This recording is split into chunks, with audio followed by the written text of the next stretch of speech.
आज हम आपको भगवान शंकर की बड़ी ही अद्भुत कहानी सुनाने जा रही हूँ। एक बार भगवान भोलेनाथ पृथ्वी लोक पर भ्रमण के लिए गए तो उन्होंने एक युवा को देखा। वह ईश्वर को दोष देता जा रहा था। वह अपने जीवन से निराश था, दुखी था। तब भगवान शंकर बौद्ध भिक्षु का रूप धारण करके उस युवा को असली दुख के बारे में ज्ञान देते हैं। तो चलिए इस कहानी के माध्यम से समझते हैं कि असली दुख क्या होता है। अगर आप यह कहानी सुन रहे हैं तो पूरा सुनिए। इस कथा को आधा अधूरा छोड़कर जाने की गलती मत करिएगा, क्योंकि इस पवित्र कथा को पूरा सुनने से मन चाहा फल की प्राप्ति होगी। इसलिए इस कथा को पूरा सुने। आप शिव भक्त हैं तो भोलेनाथ का अनादर ना करें। सुख और दुख एक ही सिक्के के दो पहलू हैं। ये बात तो आपने सुनी ही होगी। सुख और दुख हमारे जीवन में लगातार आते ही रहते हैं और हमें लगता है कि हमारे जीवन में हजारों दुख हैं, हजारों समस्याएं हैं। लेकिन अगर आप वास्तविक तौर पर देखें, अगर आप इस बात को अच्छी तरह से समझें, तो आप ये समझ पाएंगे कि हमारे जीवन में केवल एक ही दुख होता है। और दुख क्या है वो हम इस कहानी के माध्यम से जानेंगे। और उस दुख का निवारण, उस दुख का समाधान क्या है, वो भी हम इस कहानी में ही जानेंगे। तो इस कहानी के अंत तक जरूर बने रहिए। एक समय की बात है, एक गांव में एक व्यक्ति रहता था। उसका नाम सोनू था। वह बड़ा आलसी था और अपने जीवन से बहुत निराश था। और उसका कारण यह था कि उसने अब तक अपने जीवन में कुछ भी हासिल नहीं किया था। वह कुछ भी नहीं करता था। उसके घर वाले भी इस बात से बहुत परेशान रहते थे। वे चाहते थे कि वे बाहर जाकर कुछ अच्छा काम करें, कोई अच्छी नौकरी कर ले, लेकिन वह उनकी एक नहीं सुनता था। उसके घर वाले दूसरों का उदाहरण देकर उसे ताने मारते थे, उसे तरह तरह की बातें कहते थे, लेकिन उसे कोई फर्क नहीं पड़ता था। जबकि उसके सारे मित्र कामयाब हो चुके थे। कोई अच्छा व्यापार कर रहा था तो कोई अच्छी नौकरी कर रहा था, जिस कारण जब भी वो लोग मिलते तो वे लोग अपनी बढ़ चढ़कर बड़ाई किया करते। लेकिन सोनू कुछ नहीं करता था, जिस कारण जब भी कोई उससे पूछता कि तुम क्या कर रहे हो, तो वह कुछ नहीं कह पाता। उसे यह कहने में बहुत शर्म महसूस होती थी कि वह कुछ नहीं करता। वो हमेशा सबसे केवल एक ही बात कहता था कि मैं कोशिश कर रहा हूँ। लेकिन उसकी कोशिशों का कोई भी फल किसी को नजर नहीं आ रहा था। देखते ही देखते अब ऐसा समय आ चुका था कि सोनू सभी से मुंह छिपाता फिरता, ताकि कोई उसे यह न पूछ ले कि तुम क्या करते हो, जिस कारण वो कभी किसी के सामने भी नहीं आता था। धीरे धीरे उसका मन दुखी होने लगा था। वह बहुत निराश रहने लगा था। उसे अब ऐसा प्रतीत होता था मानो वह इस धरती पर बोझ है, जिस कारण वो अपने आप को बहुत अकेला महसूस करता, बहुत तन्हा महसूस करता। एक दिन तो उसके मन में ये भी विचार उत्पन्न होने लगे कि मेरे हाथों में कुछ नहीं है तो मैं क्या कर सकता हूँ। अकेले बैठकर वह रोता रहा और भगवान को दोष देता रहा। एक दिन छुपता छुपाता वह घर से निकलकर कहीं जा रहा था। तभी उसने रास्ते में देखा कि एक बौद्ध भिक्षु लोगों को प्रवचन दे रहे हैं और प्रवचन में वह दुख की बातें कर रहे हैं। सोनू कुछ देर के लिए अपना मुंह छुपाकर वहीं पर खड़ा हो गया ताकि उसे कोई देख न ले, और चुपचाप वह उन भिक्षु की बातें सुन रहा था। बौद्ध भिक्षु सभी को प्रवचन में कह रहे थे कि दुख हमारा सबसे बड़ा साथी है। हमें दुख अपने जीवन के बारे में समझाता है और हमें सही जीने का तरीका बताता है। यह हमारे गुरु की तरह है, जिससे हमें सीखना चाहिए। आप चाहें तो अपने जीवन में अपने दुखों को अपना गुरु बना सकते हैं और उससे सीख सकते हैं, या फिर आप चाहें तो अपने दुखों पर बैठकर रो सकते हैं। लेकिन इससे आपको कोई लाभ नहीं मिलेगा, बल्कि आप दिन ब दिन और कमजोर होते जाएंगे, निराश होते जाएंगे। सोनू छुप छुप कर उन बौद्ध भिक्षु की ये सारी बातें सुन रहा था। जैसे ही उपदेश खत्म हुआ, वह उन बौद्ध भिक्षु के पास पहुंचा। उन्हें प्रणाम करके वह कहता है, हे महात्मा, अभी आप कुछ देर पहले दुख को गुरु बता रहे थे। आप कह रहे थे कि दुखों से हमें सीखना चाहिए, हमें उन्हें अपना गुरु बनाना चाहिए। लेकिन मैं भी तो अपने दुखों से परेशान हूँ, अपने जीवन से परेशान हूँ। मैंने अब तक जो दुख झेला है, मुझे तो कभी ऐसा प्रतीत नहीं हुआ कि मेरे दुख मुझे कुछ सिखा रहे हैं, बल्कि मुझे तो हमेशा यही लगता है कि वो मुझे पीड़ा दे रहे हैं, तकलीफ दे रहे हैं। पर दुख की पीड़ा बहुत भयंकर होती है। ऐसा लगता है अब इसके बाद हमारा जीवन समाप्त हो जाएगा, इसके बाद हमें कुछ नहीं मिलने वाला, और यहाँ तक कि हमें मृत्यु भी उसके सामने कम लगती है। जब लोग ताने मारते हैं, जब लोग ये कहते हैं कि तुम क्या कर रहे हो, तो मन को बहुत ठेस पहुँचती है। और मैं उनसे कुछ नहीं कह पाता। सोनू की ये सारी बातें सुनकर वो बौद्ध भिक्षुक सोनू से कहते हैं, बेटा तुम्हें क्या दुख है और तुम दुख के बारे में ऐसी बातें क्यों कर रहे हो? सोनू ने अपने ऊपर बीती हुई सारी बातें उन बौद्ध भिक्षु को बता दी और कहने लगा, हे महात्मा, क्या आपके पास मेरे दुख का कोई समाधान है? सोनू की यह बात सुनकर वो बौद्ध भिक्षु मुस्कुराने लगे और सोनू से कहते हैं, बेटा जब तुम्हारे जीवन में कोई असली दुख आए तब तुम मेरे पास आना, मैं इसका समाधान तुम्हें अवश्य बताऊंगा। उन बौद्ध भिक्षु की यह बात सुनकर सोनू थोड़ा सा अचरज में पड़ गया। उसे यह समझ नहीं आ रहा था कि क्या उसने अब तक जो दुख झेला है वह असली दुख नहीं है। उसने जो अब तक पीड़ाएं सही हैं, जो ताने सहे हैं, जो तकलीफें उठाई हैं, क्या वह असली दुख नहीं है? आगे वह मन ही मन अपने आप से कहता है कि जब मुझे मेरे अपने नहीं समझ पाए तो ये बौद्ध भिक्षु मुझे क्या समझेंगे। इतना सोचकर वह वहां से चला गया। सभी लोगों के ताने सुन सुनकर सोनू बहुत थक चुका था, तो बहुत निराश हो चुका था, जिस कारण उसने निर्णय लिया कि वह अब कुछ करके दिखाएगा। उसने अपने पिता से थोड़ा सा रुपया लिया और उस रुपया से उसने एक व्यापार शुरू किया। उसके पिता बहुत खुश थे कि कम से कम मेरा बेटा कुछ करने का प्रयास तो कर रहा है, लेकिन उसे व्यापार में कोई सफलता नहीं मिल रही थी, जिस कारण वो बहुत ही हताश हो चुका था। वह बहुत निराश हो चुका था। उसे ये समझ नहीं आ रहा था कि वह क्या करे, किस तरह से अपने व्यापार को आगे बढ़ाए। तभी उसके पिता ने उससे कहा, बेटा कोई बात नहीं, इसी तरह से प्रयास करते रहो, आज नहीं तो कल सफलता अवश्य मिलेगी। सोनू ने अपने पिता की बात मानी और अपने व्यापार में और भी कड़ी मेहनत करने लगा। धीरे धीरे उसे सफलता मिलने लगी और फिर उसने रफ्तार पकड़ ली। देखते ही देखते केवल 3 सालों के अंदर वह एक बहुत बड़ा व्यापारी बन गया। अब उसके पास धन दौलत की कोई कमी नहीं थी। लोग जो उसे पहले नापसंद किया करते थे अब उसे पसंद करते थे, उसकी चिंता करते थे, उसके कार्यों की सराहना करते थे। उसके माता पिता भी अब अपने बेटे से बहुत खुश थे और उसकी सफलता से वे अत्यंत प्रसन्न थे। धीरे धीरे सोनू के मित्रों की संख्या लगातार बढ़ती जा रही थी। सोनू के कुछ मित्रों ने उसे यह भी सलाह दी कि उसे अपना व्यापार और तेजी से बढ़ाना चाहिए, उसे और फैलाना चाहिए। जब तुम आज केवल इस नगर के सबसे बड़े व्यापारी हो तब तुम इतना खुश हो, तुम्हारे साथ ये सारे लोग हैं।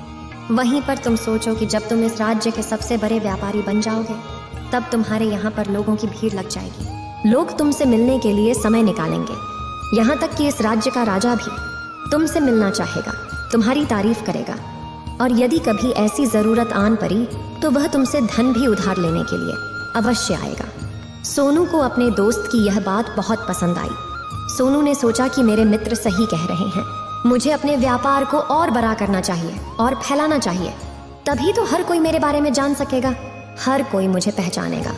उसने बिना देरी किए, अपने समय को बिना गवाए अपने व्यापार में और मेहनत करने लगा। लेकिन अब की बार उसके मन में धैर्य नहीं था, जिस कारण उसने कुछ अनुचित कदम उठाए ताकि उसका व्यापार जल्दी से जल्दी और बड़ा हो जाए। उसने कई लोगों से अधिक मात्रा में धन उधार ले लिया, जिससे उसके ऊपर अब काफी ऋण हो चुका था। और इतना ही नहीं, वो यहाँ पर नहीं रुका। उसने अधिक से अधिक मुनाफा कमाने के चक्कर में अपने माल की गुणवत्ता को भी खराब कर दिया, जिससे अब उसके माल में वह बात नहीं रह गई थी जो पहले हुआ करती थी। लेकिन वह अपने मित्रों की बात सुनता रहा। जैसा उसके मित्र कहते थे वो वैसा ही करता चला जा रहा था। यहाँ तक कि उसने अपने व्यापार को और भी तीव्रता से बढ़ाने के लिए अपने दूसरे छोटे व्यापारियों के खिलाफ षड्यंत्र भी रचने शुरू कर दिए, जिस कारण उसके मन में अब पहले जैसा वह सुकून नहीं था। उसे अब रातों को नींद नहीं आती थी। वह केवल एक ही विचार में लगा रहता था कि किस तरह से उसका व्यापार पूरे राज्य में फैल जाएगा और वह इस राज्य का सबसे बड़ा व्यापारी बन जाएगा, जिस कारण वह दिन रात केवल इसी मेहनत में लगा रहता, वह किसका व्यापार जल्दी से जल्दी और बड़ा हो जाए। हालांकि उसके पास अब सब कुछ था, धन दौलत, अच्छा घर, गाड़ियां, नौकर चाकर, सभी सुख सुविधाएं। लेकिन उसके बावजूद भी वह उन चीजों का लाभ नहीं उठा पा रहा था, क्योंकि उसका पूरा ध्यान केवल अपने व्यापार को और उन्नति पर ले जाना था। एक दिन सोनू अपने रथ पर बैठकर एक मार्ग से होकर गुजर रहा था। तभी रास्ते में उन्हें गुरुवर का आश्रम पड़ा। ये देखकर वह उन बौद्ध भिक्षु के पास गया और बौद्ध भिक्षु से कहने लगा, हे हे महात्मा, आपने कहा था कि जब मेरे जीवन में कोई असली दुख आए तब मैं आपके पास आऊं। इस कारण मैं यहाँ पर आया हूँ। आज मैं बहुत दुखी हूँ। मैं रातों को सो नहीं पाता। मेरे पास सब कुछ होते हुए भी मैं उनका लुत्फ नहीं उठा पाता। उसने अपनी सारी बातें एक एक करके उन बौद्ध भिक्षु को बता दी। तभी वह बौद्ध भिक्षु सोनू से कहते हैं, बेटा, जब तुम पहली बार आए थे तब भी तुम बहुत दुखी थे, लेकिन तब तुमने अपने दुख से क्या सीखा था? इसके जवाब में सोनू उन बौद्ध भिक्षु से कहता है, हे महात्मा, जब मैं अपने जीवन में कुछ नहीं कर पा रहा था तब मैंने अपने दुखों से यह सीखा था कि केवल सोचने मात्र से कुछ नहीं होगा।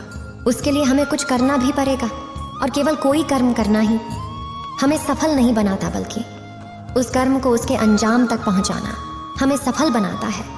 फिर चाहे रास्ता कैसा भी हो, फिर चाहे परिस्थितियां कैसी भी क्यों ना हो, फिर चाहे कितनी ही बाधाएं आपके रास्ते में क्यों ना आ जाएं, चाहे ऐसा क्यों ना लगने लगे कि अब आपके जीवन में कुछ नहीं बचा और आप कुछ नहीं कर सकते, तब भी हौसला बनाए रखो, उम्मीद न छोड़े और अपने कार्य पर डटे रहो, यह सोचकर कि जब तक मैं अपने कार्य को सफल नहीं कर लेता, जब तक मैं अपने लक्ष्य तक नहीं पहुंच जाता, तब तक मैं इस कार्य को करता रहूंगा।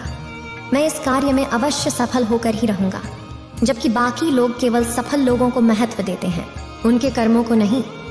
सोनू की ये सारी बातें सुनकर वह बौद्ध भिक्षु मुस्कुराने लगे और इस सोनू से कहते हैं, बेटा, जब तुम्हारे जीवन में असली दुख आए तब तुम मेरे पास आना, मैं तुम्हारी समस्या का समाधान अवश्य करूंगा। इतना कहकर वह बौद्ध भिक्षु वहां से उठकर चले गए। सोनू एक बार फिर से उनकी ये बातें सुनकर आश्चर्यचकित रह गया। उसे अब ये समझ नहीं आ रहा था कि क्या उसने जो दुख देखा है, उससे जो तकलीफें अब तक सही हैं, क्या वह असली दुख नहीं है? उसके मन में अब एक सवाल उत्पन्न होने लगा कि असली दुख क्या है और इसकी पहचान क्या है, और मुझे कैसे पता चलेगा कि इस समय में असली दुख मैं हूं। लेकिन उसने कुछ नहीं कहा। वह यह सब सोच ही रहा था कि तभी वह बौद्ध भिक्षु सोनू के पास एक बड़ा सा घड़ा लेकर पहुंच जाते हैं। उस घड़े के अंदर सोने के सिक्के थे। उस घड़े को देते हुए वह बौद्ध भिक्षु सोनू से कहते हैं, बेटा, तुम इसे उस पैर के नीचे दबा दो, क्योंकि ये मेरे किसी काम का नहीं है। जब मुझे इसकी जरूरत पड़ेगी तब मैं वहां से खोद कर इसे निकालूंगा, लेकिन अभी के लिए इसे वहां पर मिट्टी के नीचे दबा दो।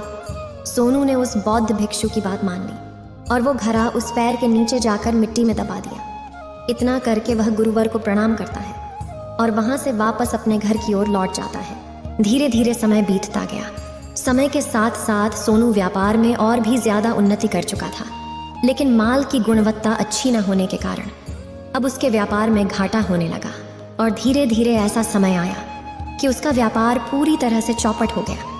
अब उसके पास कुछ नहीं बचा था, बल्कि उसने जो कर्जे लिए थे वो कर्जे भी अब उसे चुकाने थे। लेकिन वह तो यह सोचकर निश्चिंत था कि उसने जो कुछ भी कर्जे लिए हैं वो कर्जे उसने अपने मित्रों से लिए हैं, जिस कारण वह उन्हें लौटाने में थोड़ी देर अवश्य कर सकता है। वह तो यह सोच रहा था कि उसके मित्र उसका बुरे समय पर साथ देंगे, लेकिन सबसे पहले उसके मित्र ही उसे अपना कर्ज वापस लौटाने की मांग करने लगे। तब सोनू को एहसास हुआ कि कोई भी अपना नहीं है। उसने अपने मित्रों से उस कर्ज को लौटाने के लिए थोड़ी सी मोहलत मांगी, लेकिन सोनू के किसी भी मित्र ने उसे कर्ज लौटाने के लिए वह मोहलत नहीं दी, बल्कि वे लोग उसे जान से मारने की धमकी देने लगे। अपने मित्रों के मुंह से यह सब सुनकर सोनू बहुत ही आश्चर्यचकित रह गया। वह जो कुछ सोच रहा था सब कुछ उल्टा पड़ गया। जिस व्यापार के चलते उसके इतने मित्र बने थे, इतने शुभ चिंतक बने थे, वे सब उससे दूर जाने लगे थे। हर कोई उससे पीछा छुड़ाना चाहता था, कोई भी उसका साथ नहीं देना चाहता था। धीरे धीरे उसकी सारी संपत्ति नीलाम हो गई। अब उसके पास कुछ नहीं बचा था। वह सड़क पर आ चुका था। उसने हार मानकर अपने माता पिता से कहा, पिताजी, मेरी मदद कीजिए, मेरे ऊपर बहुत ऋण है, मुझे उसे लौटाना है, कृपा करके मुझे थोड़ा सा धन दे दीजिए। इस पर सोनू के पिता ने सोनू से कहा, बेटा, मेरे पास तो ले देकर बस यही एक छोटा सा घर है। अगर ये अभी मैं तुम्हें दे दूं, यदि मैं इसे भी बेच दूं, तो मैं और तुम्हारी माँ कहाँ रहेंगे? हमें भी दर दर की ठोकरें खानी पड़ेगी, हमें भी सड़कों पर भीख मांगनी पड़ेगी। ले देकर अब हमारे पास केवल यही संपत्ति बची है, इसलिए मैं तुमसे क्षमा मांगता हूँ। अपने माता पिता के मुख से यह सुनकर सोनू चुपचाप वहां से चला गया और मन ही मन वह सोच रहा था कि अब मेरे पास कुछ नहीं बचा।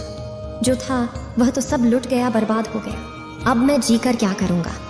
अब मेरे पास केवल एक ही रास्ता है जिससे मैं अपने कर्जदारों से अपना पीछा छुड़ा सकता हूँ। यह सोचता हुआ वह एक ऊंची पहाड़ी की ओर पहुंचा। वह पहाड़ी पर चढ़ता ही जा रहा था कि तभी उसे याद आया कि उन बौद्ध भिक्षु ने कहा था कि जब तुम पर असली दुख आए तभी तुम मेरे पास आना, मैं तुम्हारी समस्या का समाधान अवश्य करूंगा। यह सोचकर सोनू के मन में एक बार फिर उम्मीद की। वह लहर दौड़ पड़ी। सोनू तुरंत दौड़ता हुआ उन बौद्ध भिक्षु के पास पहुंचा और सोनू ने उन्हें प्रणाम करके अपने ऊपर बीती हुई हर एक बात उन्हें बता दी और कहने लगा, हे महात्मा, आपने कहा था कि जब मेरे ऊपर असली दुख आएगा तब आप उसका समाधान अवश्य करेंगे। तभी वह बौद्ध भिक्षु सोनू की इस बात को सुनकर मुस्कुराने लगे और कहते हैं, बेटा, कहाँ है असली दुख? जब तुम्हारे जीवन में असली दुख आएगा तो मैं उसका समाधान अवश्य करूंगा। उन बौद्ध भिक्षु के मुख से यह सुनकर सोनू के सब्र का बांध टूट गया और सोनू ने उन बौद्ध भिक्षुओं से कहा, हे महात्मा, आखिरी असली दुख क्या होता है? क्या मैंने आज तक जो भी दुख झेला है, जो भी तकलीफें आज तक मैंने सही हैं, क्या ये दुख नहीं है? क्या इसे दुख नहीं कहते? तभी वो बौद्ध भिक्षु सोनू से कहते हैं, बेटा, पहले तुम मुझे ये बताओ कि तुमने अपने दुख से क्या सीखा है। इसका जवाब देते हुए सोनू उन बौद्ध भिक्षु से कहता है, हे महात्मा, मैंने तो यही देखा है कि जो लोग तुम्हारी तरक्की में तुम्हारा पीछा करते हैं, तुम्हारे साथ जुड़ते हैं, वो लोग तुम्हें अवश्य धोखा देंगे, क्योंकि ऐसे लोग बुरे समय पर तुम्हारा साथ नहीं देने वाले, बल्कि तुम्हारा फायदा उठाने का ही वह प्रयास करेंगे। इसलिए ऐसे लोगों पर भरोसा न करें, बल्कि जो लोग तुम्हारी असफलता के समय पर, तुम्हारे बुरे समय पर तुम्हारे साथ खड़े हैं, वही तुम्हारे असली मित्र हैं और वही तुम्हारे साथ रहते हैं। और ऐसे लोग तुम्हें बहुत कम मिलते हैं, और जिन्हें भी ऐसे लोग मिलते हैं उन्हें हमेशा उनकी कद्र करनी चाहिए। आगे सोनू उन बौद्ध भिक्षु से कहता है कि जब तुम कोई कार्य कर रहे हो तो उसे पूरी ईमानदारी से करो, धैर्य रखो, लालच न करो और अपने लक्ष्य तक पहुंचने के लिए किसी के लिए भी कोई षड्यंत्र न रचो, क्योंकि ऐसा करने से तुम्हारे साथ ही बुरा होगा और तुम्हें हमेशा नुकसान में रहोगे। सोनू की ये सारी बातें सुनकर बौद्ध भिक्षु उस पैर के पास पहुंचे। उन्होंने गड्ढा खोदा और वह घड़ा निकालकर उस सोनू के हाथ में थमा दिया, जिसमें सोने के सिक्के भरे हुए थे। वह घड़ा सोनू के हाथ में थमाते हुए उन बौद्ध भिक्षुओं ने कहा, लो इसे पकड़ो, और जब तुम्हारे जीवन में असली दुख आए तब तुम मेरे पास आना, मैं इसका समाधान अवश्य करूंगा। सोनू अब भी बड़ी अचरज में था। उसे यह समझ नहीं आ रहा था कि आखिर ये असली दुख है क्या। लेकिन उसने अपने हाथों में पड़े हुए उस घड़े को देखा जिसके अंदर सोने के सिक्के थे। ये देखकर उसे मन ही मन ये लगा कि चलो, अब तो थोड़ी सी राहत अवश्य हो जाएगी। मैं अपने मित्र का वो कर्ज लौटा सकूंगा और एक नया व्यापार भी फिर से आरंभ कर सकूंगा। जिस कारण उसने उन बौद्ध भिक्षुओं को प्रणाम किया, उनका धन्यवाद किया और वहां से चल पड़ा। सोनू ने उस सोने के सिक्कों से सभी का कर्जा लौटा दिया और अपने लिए एक बार फिर से नया व्यापार शुरू किया। व्यापार छोटा था, लेकिन अब की बार सोनू बहुत खुश था। उसने पूरी ईमानदारी, मेहनत और लगन के साथ अपने व्यापार पर काम किया और देखते ही देखते एक बार फिर से वह एक बड़ा व्यापारी बन गया। लेकिन अब की बार वो बहुत खुश था, क्योंकि इस बार उसने कोई लालच नहीं की, ना ही किसी के लिए षड्यंत्र रचा, बल्कि उसने पूरी ईमानदारी और मेहनत के साथ अपने व्यापार पर काम किया। लेकिन जैसे जैसे आप धनी होते जाते हैं, जैसे जैसे आप अमीर बनते जाते हैं, आपके मन में एक डर और उत्पन्न होने लगता है, और वह अपनी दौलत को न खो देना, जिस कारण आप लोग दान करना शुरू कर देते हैं, पुण्य करना शुरू कर देते हैं, लोगों की मदद करते हैं, ताकि आपके जीवन में कभी कोई दुख ना आए। लेकिन यह जीवन सुख और दुख का संगम है, जिस कारण हर किसी को सुख और दुख से होकर गुजरना ही पड़ता है। इसी वजह से एक बार फिर से सोनू के जीवन में एक और दुख उत्पन्न हुआ। अब की बार उसके माता और पिता दोनों की मृत्यु हो गई। सोनू अपने माता पिता से बहुत प्रेम करता था, जिस कारण उसके मन को बहुत गहरा आघात पहुंचा। जब आखिरी बार वह उन्हें देख रहा था तो उसके मन में हजारों सवाल उत्पन्न होने लगे। वह अपने घर लौटा। घर लौटकर उसने देखा कि जिस संपत्ति के लिए वह हमेशा लड़ते झगड़ते रहते थे, आज उसकी देखभाल के लिए कोई नहीं था। उसके माता पिता ने जो भी मेहनत की, जो भी अपने जीवन में इकट्ठा किया, सब यही रह गया। लेकिन अब सब कुछ खत्म हो चुका था और सोनू का मन अब बहुत बेचैन हो रहा था। उसके मन में हजारों सवाल उत्पन्न हो रहे थे और वह अपने आप को बहुत अकेला महसूस कर रहा था। उसे बहुत खाली सा महसूस हो रहा था। उसने इधर उधर देखा लेकिन उसे कुछ समझ नहीं आया। तभी उसे उन बौद्ध भिक्षु की याद आई। वे तुरंत ही भागा भागा उन बौद्ध भिक्षु के पास पहुंचा। उसे देखते ही उन बौद्ध भिक्षु ने सोनू से सवाल किया और कहा, क्या बात है बेटा, क्या कोई फिर से दुख आन पड़ा है? तभी सोनू ने कहा, नहीं गुरुदेव, अब तो सब ठीक है, लेकिन आज मेरे माता पिता की मृत्यु हो गई और मैं बहुत अकेला महसूस कर रहा हूँ। मैं बहुत दुखी महसूस कर रहा हूँ, जैसे कुछ खाली सा है, जैसे कुछ अकेलापन सा। तभी वह बौद्ध भिक्षु सोनू से कहते हैं, बेटा, इसमें दुखी होने वाली बात क्या है? यह तो जीवन है, एक दिन तो सभी को जाना है। यहाँ पर कोई भी रहने नहीं आया और ना ही कोई रहेगा।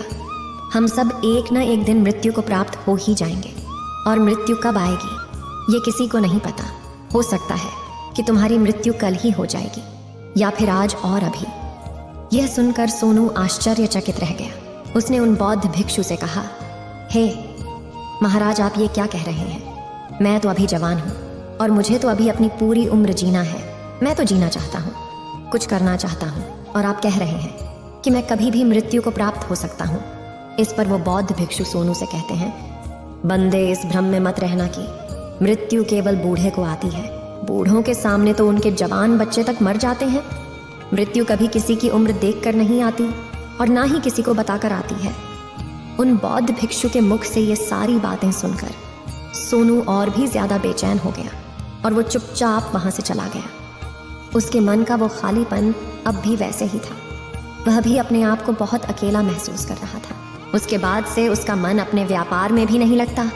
जब भी वह कोई कार्य करता तो उसके मन में ढेर सारे प्रश्न उठने लगते हैं। वो क्या कर रहा है, क्यों कर रहा है, और उसने इस कार्य को क्यों किया? उसके मन में अब एक और प्रश्न उत्पन्न होने लगा था, क्या हम यहाँ पर केवल इसीलिए आते हैं कि इस जीवन को भोगे और एक दिन मृत्यु को प्राप्त हो जाए? वह यह समझ नहीं पा रहा था कि जीवन का असली मतलब क्या है। उसने कई विद्वानों से पूछा, अपनी तरफ से जो मुमकिन हो सकता था खोजबीन की, लेकिन उसे कोई भी जवाब नहीं मिल पा रहा था। और जब उसे कोई जवाब नहीं मिला तो उसका दुख और भी बढ़ गया, जिस कारण उसके मन की बेचैनी और भी बढ़ चुकी थी। और उसे यह समझ नहीं आ रहा था कि वह क्या करे, कहाँ जाए, किससे पूछे। तभी उसे फिर से उन बौद्ध भिक्षु की याद आई। वे एक बार फिर से उन बौद्ध भिक्षु के पास पहुंचा और उसने अपने मन की सारी बातें उन गुरुवर को बता दी। तभी वो बौद्ध भिक्षु मुस्कुराने लगे और सोनू से कहते हैं, बेटा, आज पहली बार तुम्हारे जीवन में असली दुख उत्पन्न हुआ है। वास्तव में तो यही है जिसे हम दुख कह सकते हैं, जो दुख कहलाने लायक है कि हमें पता ही नहीं हम क्या कर रहे हैं, कहाँ जा रहे, क्यों जा रहे हैं, वो कौन है, क्या है, क्यों है, हम क्या करना चाहते हैं। तभी सोनू ने कहा, हे महात्मा, मेरे इस दुख का समाधान कीजिए, मुझे इस दुख का निवारण दीजिए। तभी वह बौद्ध भिक्षु सोनू से कहते हैं, हम सबके अंदर क्रोध, लालच, लोभ जैसी कई वासनाएं हमारे अंदर घर करके बैठ जाती हैं, जिस कारण हम अपने जीवन को टुकड़ों में जीते हैं और हमारी चेतना कभी एक नहीं हो पाती। हम कभी एक जगह सोच नहीं पाते, समझ नहीं पाते और हमारी ऊर्जा शक्ति भी पूरी तरह से छिन्न भिन्न हो जाती है। और आजकल के इस दौर में हमारे पास तो इतना भी समय नहीं कि हम एक पल निकाल करके, एक पल के लिए मूर कर अपने आप को देख सकें, अपने आप को समझ सकें। वास्तविकता में हर कोई यहाँ पर अपने जीवन भर केवल दुख दुख कहकर चिल्लाता रहता है, उसका समाधान निकालने का हर मुमकिन प्रयास करता है, लेकिन जिसे हम दुख समझते हैं वह तो दुख है ही नहीं, तो इसका समाधान आपको कहाँ से मिलेगा। ये तो परिस्थितियां हैं जिसके कारण हम अपने आप को दुखी समझते हैं, अपने आप को तकलीफ में समझते हैं। जैसे हम एक परिस्थिति से निकलते हैं, हम किसी दूसरी परिस्थिति में फंस कर रह जाते हैं। जिस प्रकार हम पहली समस्या का सामना करते हैं, उसी प्रकार हम दूसरी समस्या का भी सामना करते रह जाते हैं। और जब हम इन परिस्थितियों से हार मान लेते हैं, जब हमें लगता है कि अब कोई रास्ता नहीं बचा, तब हमारे सामने हमें केवल एक ही रास्ता नजर आता है और वह है मृत्यु। लेकिन यह कोई समाधान नहीं है, ये कोई रास्ता नहीं है। इसलिए यदि आप सचमुच अपनी समस्याओं का समाधान चाहते हैं तो अपने आप को इकट्ठा करना सीखें। अपनी ऊर्जा को इस संसार में वापस कीजिए, उसे एक कर और अपने ऊपर ध्यान लगा। मृत्यु से पहले अपने आप को पहचानो, अपने आप को जानो, अपने आप को बिखरने न दो। तभी सोनू उन बौद्ध भिक्षु से कहता है, हे महाराज, तो क्या हमें इस जीवन को नहीं जीना चाहिए? क्या हमें अपनी इच्छाओं को नहीं पूरा करना चाहिए? तभी वह बौद्ध भिक्षु सोनू के इस सवाल का जवाब देते हुए कहते हैं कि हमें किसी से भी लगाव नहीं रखना चाहिए, हमें अपनी इच्छाओं को मार देना चाहिए, हमें संपत्ति इकट्ठा नहीं करनी चाहिए, क्योंकि हम मनुष्य की इच्छाएं, कामनाएं, वासनाएं ऐसे होती हैं जैसे मानो कि एक पर्वत से गिरता हुआ झरना, जिस पर किसी का नियंत्रण नहीं है सिवाय देखते रहने के और परेशान होने के। लेकिन जब तुम अपने ऊपर ध्यान देने लगते हो तब तुम अपने आप को पहचान जाते हो, समझ जाते हो, तब तुम इस पर नियंत्रण पा सकते हो। तब इच्छाएं भी तुम्हारे वश में होती हैं और फिर तुम चाहो तो उन इच्छाओं पूर्ति भी अवश्य कर सकते हो। गुरुदेव की ये सारी बातें सुनकर सोनू ने गुरुदेव से कहा, हे महाराज, आपका बहुत बहुत धन्यवाद। आपने मेरी सबसे बड़ी समस्या का समाधान आज कर दिया है। मैं आज से अपने आप को एकत्रित करूंगा। गुरुदेव, मानव शरीर में बहुत ऊर्जा है, बहुत शक्ति है, पर वह बेकार के कामों में लग जाती है, जिस कारण हमारा जीवन भी बेकार की चीजों में लगा रहता है। लेकिन हम कभी भी इस पर अपना ध्यान नहीं देते, हम कभी भी अपनी ऊर्जा को केंद्रित नहीं करते, अपने ऊपर कभी ध्यान नहीं देते। हमारा जीवन भी कुछ ऐसा ही है। हम अपने जीवन में हमेशा अपने आप से ऊपर वाले से सवाल करते रहते हैं कि हमारे जीवन में इतना दुख क्यों है। हम सभी के मन यह सवाल तो अवश्य ही उठता है, और इसका जवाब है कि वह ईश्वर यह चाहता है कि हम अपने जीवन के अंतिम दुख तक पहुंच सकें, उस गहराई तक पहुंच सकें जहां पर हमें यह पता चल सके कि हमने अभी तक अपने आप को नहीं जाना, अपने आप को नहीं पहचाना। मानव शरीर के अंदर जो ऊर्जा है, जो शक्ति है, उसके बारे में हम अभी तक नहीं जानते। हम अपने आप को चाहे तो एकत्रित कर सकते हैं, अपने आप पर नियंत्रण पा सकते हैं, लेकिन हम अपनी इस ऊर्जा का बेअर्थ उपयोग करते रहते, व्यर्थ की चीजों में लगा देते, जिस कारण हम अपने आप को कभी नहीं पहचान पाते और ना ही कभी अपने आप पर नियंत्रण पा सकते हैं। लेकिन यदि आप अपने आप को जानना चाहते हैं, अपने आप को पहचानना चाहते हैं, तो पहले आपको खुद को एकत्रित करना होगा, अर्थात ध्यान लगाना होगा। ध्यान से ही आप अपने दुखों की उन समस्याओं का समाधान निकाल सकते हैं, और तभी आप अपने आप को पहचान सकते हैं, जान सकते हैं और अपने जीवन के हर दुखों का समाधान भी कर सकते हैं। इस वीडियो को बोलते समय कोई त्रुटि हो तो मैं क्षमा चाहती हूँ। उम्मीद है आप सभी को ये वीडियो अच्छी लगी होगी। अगर आप शिव के सच्चे भक्त हैं तो चैनल को सब्सक्राइब और वीडियो को लाइक करके कमेंट में हर हर महादेव लिख दीजिए।